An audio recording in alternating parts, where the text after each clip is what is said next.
ঐতিহ্যবাহী ফটো স্টুডিওগুলোর দরজায় কিন্তু রীতিমতন তালা পড়তে বসেছিল।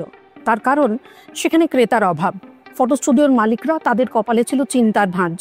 পেটের তাগিদে, রুটি রুজির তাগিদে তারা কিন্তু পেশা বদলাতে পর্যন্ত বাধ্য হয়েছিলেন।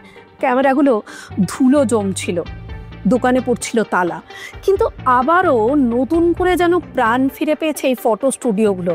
তার কারণ কি জানেন? কারণ একটাই, এসআইআর। ভাবছেন কি বলছি? এই এসআইআর এর কল্যাণে কিন্তু আবার নতুন করে ভিড় জমছে ঐতিহ্যবাহী ফটো স্টুডিওগুলোতে। হাতে হাতে প্রত্যেকেরই আমাদের এই মোবাইল ফোন, এই স্মার্টফোন, আর এই ডিজিটাল যুগে, স্মার্টফোনের যুগে আমরা প্রত্যেকেই মোবাইলে ছবি তুলতে অভ্যস্ত। সেই কারণেই কিন্তু ফটো স্টুডিওগুলো হারিয়ে যেতে বসেছিল। কিন্তু এখন যেহেতু এসআইআরে ফটো আপলোড করার জন্য বাধ্যতামূলকভাবে পাসপোর্ট ছবি তোলা দরকারি, সেই কারণে বহু মানুষ তারা কিন্তু ভিড় জমাচ্ছেন এই ফটো স্টুডিওগুলোতে। রীতিমতো নাওয়া খাওয়া বলেছেন এই ফটো স্টুডিওর যারা মালিক রয়েছেন বা যারা এখানে কর্মচারী, আর যারা এখানে স্টুডিওয় ছবি তুলতে আসতে, তারাই বা কি বলছেন, আর ফটো স্টুডিওর মালিকরাই বা কি বলছেন। আসুন শোনাবো আপনাদের। কি এত বেলায় খাচ্ছ কেন? এই যে এসআইয়ের জন্য এত চাপ, খাওয়ার সময় পাচ্ছি না, যার জন্য এখনো হাতে কাজ প্রচুর পড়ে আছে, কমপ্লিট করতে পারিনি, চলছে কন্টিনিউ। মাঝখানে তো স্টুডিও একদম ফাঁকা যেত, এখন কিরকম অবস্থা? এখন খুব ভালো অবস্থা চলছে। কালকে রাত 1:30 পর্যন্ত কাজ করছি, তাও কাজ কমপ্লিট করতে পারিনি।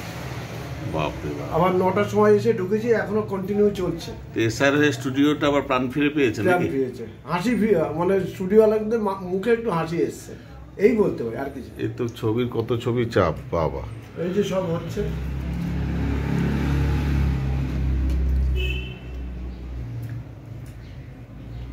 হ্যাঁ, কিসের জন্য এতক্ষণ ওয়েট করছেন?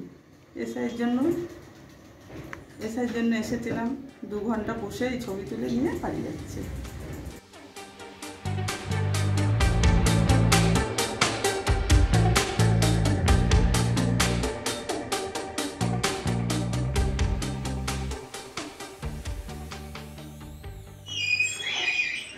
আমাদের এই স্টুডিও লাইনে 3 পুরুষের ব্যবসা।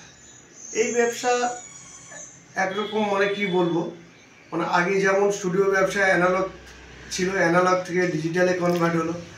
ডিজিটালে কনভার্ট হওয়ার পরে সবার হাতে মোবাইল এসে গেল। মোবাইল হওয়াতে আমাদের স্টুডিও ব্যবসা আস্তে আস্তে পড়তে থাকবে। আগে যেমন কি ছিল যে অ্যানালগের সময় আমরা কোথাও ঘুরতে গেলাম বা কোনো অনুষ্ঠানে গেলাম, একটা ছবি রিল নিয়ে গিয়ে ছবি তুললাম, সেটা নিয়ে আসার পরে আগে স্টুডিওতে ঢুকতাম, দেখতাম যে আগে কি ছবি উঠেছে না উঠেছে। সেই দিনগুলো যেন আস্তে আস্তে মানে শেষ পর্যায়ে চলে যাচ্ছিল।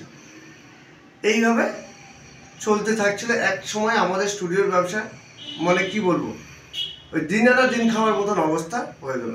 কারণ আমি তো এই লাইনেই কাজ শিখেছি, অন্য কোনো লাইনে যে গিয়ে কোনো কিছু করব সেই ব্যবস্থাও নেই। পুরনো দোকান খুলে বসে থাকি, চলছিল কোনো রকম চলে যাচ্ছিল। এই যাবতীয় ফ্রেম, যাবতীয় কাজবাজ নিয়েই চলছিল। এখন সরকার হঠাৎ করে এসআইআর ঘোষণা করল।